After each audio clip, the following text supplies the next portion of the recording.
don't really need to see this movie. Anybody who's driven through East Texas has lived the crazies. That's what I was going to say, man. This is my worst fear all over again, getting stuck in some small town in bumfuck. You see Bunch people. of guys chasing your car with big teabag signs. It's just, Whoa. What kind of small Texas towns are you in, my man? ones I never go to. Anymore. Hey, don't insult the crazies just yet. No, that's any given weekend in a small East Texas town. What you see, people walking on a baseball field with guns, people shooting each other and starting fires in the street. That's after any football game. That's what I was laughing at. I actually thought this was a movie about all your ex-girlfriends getting together. Really? Man, you went a long way for that one. Really, I don't think I went very far at all. Had to get on Google Maps to find that joke. And there's no street view. But no, this is what George Romero's movie at first. Yeah, Oh, really? yeah. Well, it's a remake of Yeah. his movie. Right. And it feels like somebody looked at the remake of Dawn of the Dead and said, look, let's take this movie of George Romero's that, is respected as an idea, but really wasn't all that great of a film. It was one of the lesser of his movies.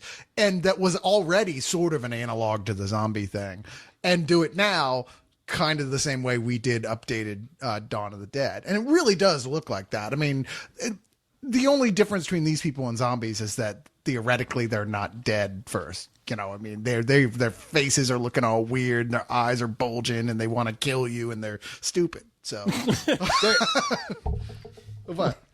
No, it's like that Garth Ennis comic book series, Crossed. It looks like to me.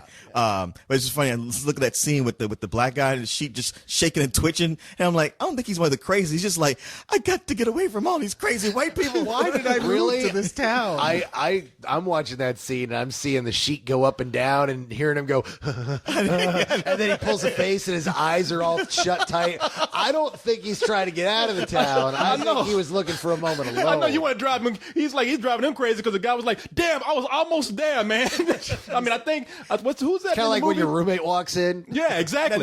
Who's this in the movie? Is Timothy Oliphant? Is he? Does he have a clause? Hold on. I think Timothy Oliphant grabbed the wrong part of that sheet when he pulled it. It's like, get it, brother, get some privacy in there. Yeah, please. Can you see me turning Japanese over here? And he looked up at her and said, like, you got to play a sheriff again? What is with you, dude? Just join the police force already. This is like his third sheriff. Yeah, I've got to discuss the oil in the room there, huh? Jesus Christ, you just had to, didn't you? Yep. No, I think all these people going crazy in this movie because they had to sit through Hitman. I think Timothy Oliphant was at the premiere. That would be enough. Yeah, hey, put the gun down. No, you made me watch this shit. Killing all you motherfuckers. But no, it's, we were talking about this a while back, Carlisle and I, and it was like, if any movie kind of deserved a remake, it's this movie. I mean, because as we said, the first one, not a big budget, not really that good of a film.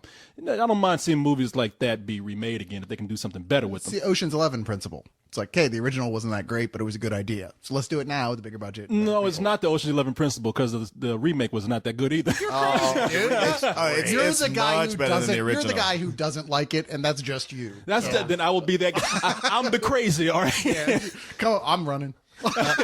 So I didn't see the original. What's turning everybody crazy, as it were? Well, I think it's a chemical spill or something that's driving everybody crazy. Well, it's a government thing. Yeah. And the government comes in and closes off the town, and then shit goes nuts because that's what's really great about the original is that it's a paranoid thriller at the beginning of 70s paranoia. I mean, this was really at the dawn of us being paranoid of government and distrusting government. It was the first time in our history where we really felt that and saw that in film. And so it was this really cool, creepy kind of film that was very effective in its day, but did not hold up over time. It didn't have a good budget. The plot was a little shaky. The acting was kind of bad. It was early Romero. What are you going to do? I mean, Romero learned his craft making films like The Crazies. Yeah, again, a government thing in his southern town. I mean, I'm sure if the Obama election happened, that's what we see in this movie is what happened. Just motherfuckers running the street, burning shit. Any government bigger than a redneck with a badge and a gun is like, nope, sorry. Get them revenuers off my property. A black president? I'm crazy. I don't know. I think that's why the government's kind of come in is they going around and asking people, what do you think Glenn Beck makes sense? I think everything he says is perfectly plausible. We found another one, Bill. do you think of Sarah Palin? I think she's a great. But nah, you know, in this one, is I guess one of the things that's better too is like these people are the makeup effects are better. You know, these people are actually turning grotesque and look like they're turning lizard people and shit. So I don't know. Turn to lizard people? I don't know. You know, You have a lizard people thing? yeah, why not? They just look dehydrated to me. Yeah, somebody needs to feed a brother some water. I mean, seriously, and leave him alone when he's jerking off. Seriously, what the hell is that? a Gatorade truck could drive through that town and solve all that. That was the cure. Just splash everybody down. It's got Yeah, but it turns out electrolytes. to be the lemonade truck from the end of Cabin Fever. The trailer does start off during a baseball game, some crazy person walking across the field. So, you know, it's like, yeah, maybe he was just looking for some refreshment. Hey, man, and He's out of electrolytes. well, yeah, that's what I said. And what if I've learned nothing from TV is that when white people drink Mountain Dew, they can do anything. We can. That's True. just drive up with a truck full of Mountain Dew and pass it around, and everybody be happy. They'll be snowboarding in the wheat. Code red, man. Code red. It's a secret to everything. So that's what happened in this town. Everybody had just had too much Gatorade and like, to the extreme! Kaboom!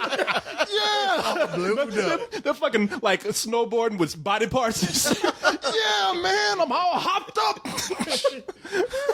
When I bite into a York peppermint patty, that's someone's arm, George. Stop. Yeah, what is it with you people? You people, you white people. Oh, I see how it Oh, is. great! Now it's the Percy Jackson review all over again. No, I just want to know what it is about the things that you eat that make you like just have super strength, because things that we just give us diabetes. But yeah, Mountain Dew and juicy fruit gum. And peppermint patty, you know, y'all. I mean, it's like Popeye eating spinach. God Shit, damn. you think that's tough? You better you wait around and see what we'll do for a Klondike bar. I was about to say, yeah. Apparently, You better get out of the way. I will cut a bitch for a Klondike bar. I'll kill every bitch in this town for a goddamn Klondike bar. For a Klondike That's how bar. this happened. No! These people aren't crazy. They're just a bunch of white people coming on a bus. They went to the convenience store there, and they're like, "Yeah, do you have any Klondike bars?" Nope. It's a fucking Klondike campaign gone wrong.